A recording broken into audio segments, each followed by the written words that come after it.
Assalamualaikum warahmatullahi wabarakatuh. Perkenalkan, nama saya Kusuma Wardania Alina Fakhri, NIM 2020-53043, Prodi Sistem Informasi, mata kuliah Dasar Akuntansi. Di sini saya akan mempresentasikan analisis dan catatan transaksi bisnis matkul Dasar Akuntansi pertemuan ketiga. Adapun tujuan-tujuan untuk saya presentasikan ini, yang pertama, ada menjelaskan mengapa akun digunakan untuk mencatat dan mengikhtisarkan pengaruh transaksi kepada laporan keuangan.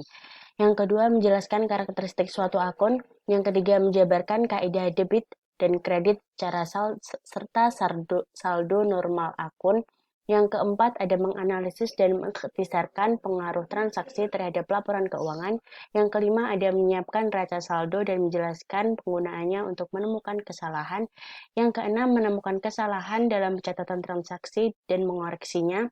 Dan yang terakhir, ada menggunakan analisis horizontal untuk membandingkan laporan keuangan dari periode yang berbeda. Baik, di sini kita akan langsung masuk ke dalam apa yang disebut dengan akun. Akun adalah merupakan media akuntansi untuk mencatat transaksi keuangan yang mengakibatkan terjadinya perubahan aktiva, uang, modal, pendapatan, dan beban. Dalam catatan itu, akun akan digolongkan berdasarkan transaksi-transaksi yang sejenis. Dan akun tersebut akan dimasukkan ke dalam buku kas. Yang selanjutnya ada buku besar atau bahasa Inggrisnya atau bahasa kerennya ya, General Ledger, merupakan salah satu bagian dari siklus akuntansi. Secara teknis, buku besar adalah buku yang berisi kumpulan data transaksi historis yang termuat di jurnal umum dan jurnal khusus. Sebenarnya cara membuat buku besar bisa terbilang lebih sederhana. Untuk itu, buku besar ini dibuat untuk suatu entitas suatu bisnis. Yang selanjutnya ada bagan akun. Bagan akun ini adalah Chart of Account atau COI, adalah sebuah daftar dari akun-akun perusahaan yang digunakan untuk mengidentifikasi ataupun mempelajari proses pencatatan transaksi, baik itu pemasukan maupun pengeluaran. Nah, di dalam akun ini terdapat dua, yaitu aset dan kewajiban, di mana aset adalah harta yang dimiliki oleh suatu perusahaan, kemudian kalau kewajiban adalah utang kepada pihak luar atau kreditor. Kalau yang aset, ada beberapa bagian. Yang pertama ada kas, yang kemudian ada perlengkapan, yang ketiga ada bangunan, yang terakhir ada piutang usaha. Kalau kewajiban ada tiga, hanya ada tiga. Yang pertama ada utang usaha, yang kedua ada wesel bayar, yang ketiga ada utang gaji. Kemudian yang selanjutnya ada ekuitas pemilik dan pendapatan, kemudian ada beban. Kalau ekuitas pemilik adalah hak pemilik atas aset perusahaan. Contohnya seperti kita yang memberikan modal atau Kirchhoff penarikan atau Kirchhoff. Kemudian ada pendapatan adalah kenaikan ekuitas pemilik sebagai hasil dari menjual jasa atau produk.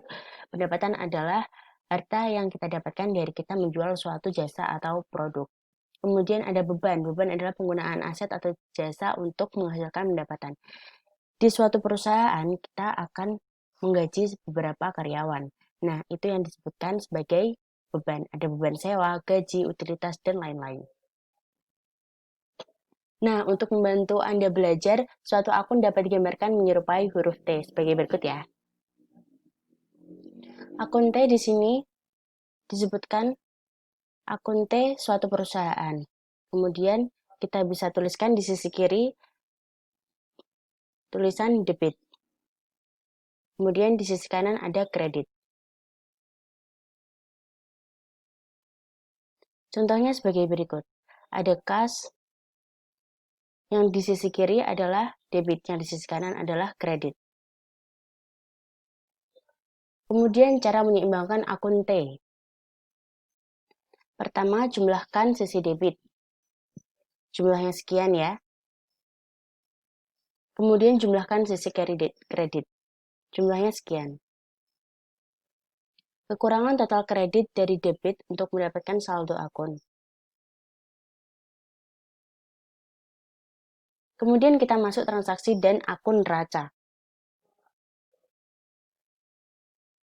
Contohnya, pada tanggal 1 November, Chris Clark menyetorkan 25 US dollar ke rekening bank atas nama Net Solution.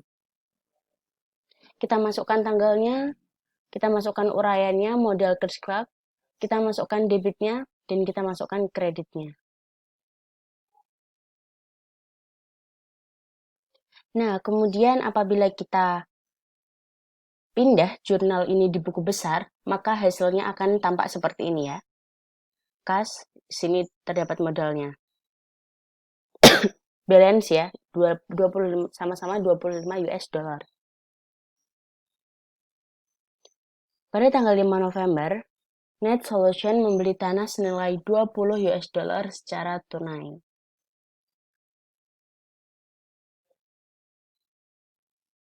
Kemudian jika ditulis di dalam buku besar, akan berubah menjadi seperti ini.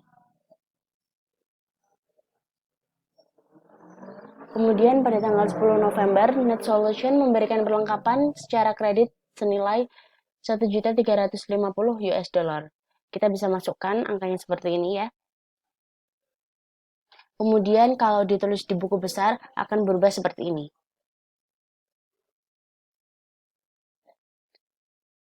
Adapun yang keempat ada pada tanggal 30 November, Net Solution membayar kreditor sebesar 950 US dollar. Kita bisa masukkan seperti ini.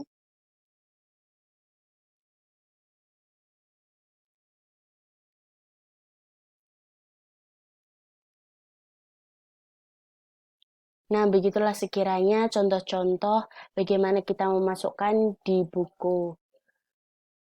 Kita dapat membuat jurnal dan dapat memasukkannya dalam buku kas. Kurang lebihnya seperti itu. Itu yang dapat saya sampaikan. Semoga bermanfaat. Semoga dapat membantu suatu perusahaan atau suatu usaha dalam menuliskan transaksi keuangannya. Dan semoga bermanfaat buat semuanya. Salah kata dari saya mohon maaf sebesar-besarnya. Wassalamualaikum warahmatullahi wabarakatuh.